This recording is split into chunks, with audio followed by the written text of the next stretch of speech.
Josh, can you wave your hand in front of your face? To prove that it's really me. Exactly.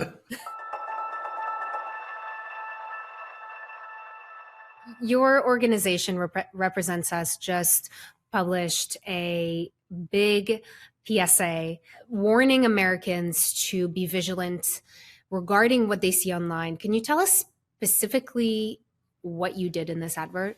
Yeah, so we actually worked with a coalition of election security, national security, international security experts to conduct war room exercises, right? Creative exercises where we all discuss what do we think we would do with the power of AI and deepfakes to disrupt the 2024 election. And one of the things that we landed on is that the power of deepfakes and misinformation could easily be used to misinform voters about the time, manner, and place of voting. So when, how, and where you vote.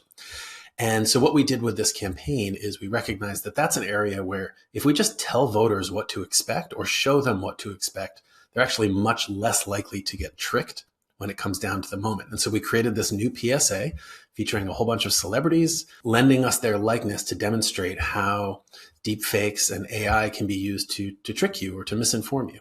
And I've been covering this space for a little over a decade. The way that voters are misled, that's not new. The what, where, and when is something we see almost every election cycle. How do you envision it being different this time around? So one of the things that we think could happen this time is that actual deepfakes and the power of social media could be used to make voters believe that they're hearing an official message from, say, an election official. Or, for instance, a couple months ago, we saw that fake phone call from Joe Biden, President Biden, telling folks to stay home and not use their vote in New Hampshire. So the deepfake technology makes that a lot easier. But to your point, we're also highly concerned about what we like to call cheap fakes. And that could just be a fake flyer being put up around town or a phone call that's not deep faked, but is just a fake misinformed phone call telling voters to stay home or go to a different location. And so the purpose of this PSA is actually to get voters to get comfortable with checking their local sources. So we created a website at represent.us/votesafe that has links to all 50 states' Secretary of State or official state website for voting information. And we want voters to go there if they hear anything telling them not to go to the polls.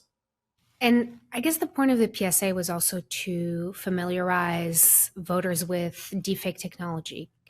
Tell us more about exactly how that works. We actually think that it's going to be very hard for average people browsing the internet in the evening or whenever you're just on your phone flicking through stuff on the bus or in the back of the car. We think it's going to be really hard for folks to discern what's real and what's fake. Like some deepfakes are so realistic right now that it's almost impossible to tell. And so rather than trying to teach voters what they look like or how to tell the difference between real and fake, our goal was really to just raise awareness and start the conversation so that voters don't get tricked come election day. And you could think of it like when you get a terrible spam message or a spam phone call, we all just know it's fake now. But when that was brand new, we often got tricked. So much of this is helping people just understand that the technology is out there and what it's capable of. And isn't one of the dangers that it's becoming increasingly available? Yeah, one of the dangers, and also I like to say, the AI technology, the deepfake technology, and the way it's being used creatively to make beautiful new content, I think could be a good thing. It's interesting, it's entertaining. The problem is when malicious actors get their hands on it and want to use it to tip the election. The same folks that we saw trying to disturb America's elections, national and international, in 2016 and 2020 are absolutely at it again. Our partners in the national security space are very worried about that. And the difference is then it took 10,000 internet trolls to make a difference. And now one person in a basement with technology can have the same impact as those 10,000 people. And it doesn't have to be as good as the video, the PSA that you put out. You probably can't tell that some of us aren't real. That technology is pretty advanced, correct? Yeah, so I would say the face swapping and the voice changing technology is relatively advanced, although some of what you saw in there was made with readily available on the internet. Just go, Google how to swap a face and no, don't. Or don't. But well, if you want to play with it.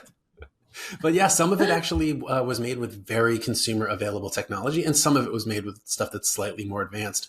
But I was surprised myself to see how easy it was, with permission from the celebrities involved, to use their face to do this.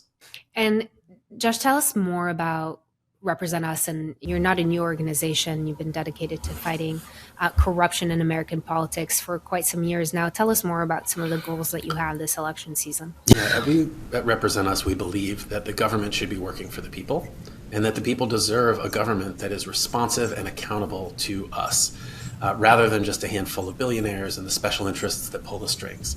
And I think overwhelmingly, the American people know that the political system isn't serving them. Study after study shows it, and political studies show that the feeling that Americans have, that it's true. What we want to show people here at Represent Us is that you actually can change the system. And so we've got a political strategy where we go city by city, state by state, with the power of a broad-based left-right movement to pass laws that put power back in the hands of the people. So anti-corruption, anti-gerrymandering, opening up the primaries, instituting things like ranked choice voting. All of these changes put power back in the hands of the people. And not only can we do it, but there are more than 20 ballot initiatives on the ballot this year alone in states across the country that will make a huge difference. And all of our volunteers are part of making that happen. And you're a nonpartisan organization as well. Yeah, we actually go beyond nonpartisan. We like to think of ourselves as beyond partisanship. The partisan left-right battle that we've been experiencing for decades in this country has only been getting worse and is not solving the problems that the American people need solved. And so we need to build a movement that is bigger than partisanship. It's about democracy. It's about the governance that we have, that we want, that we deserve as a nation.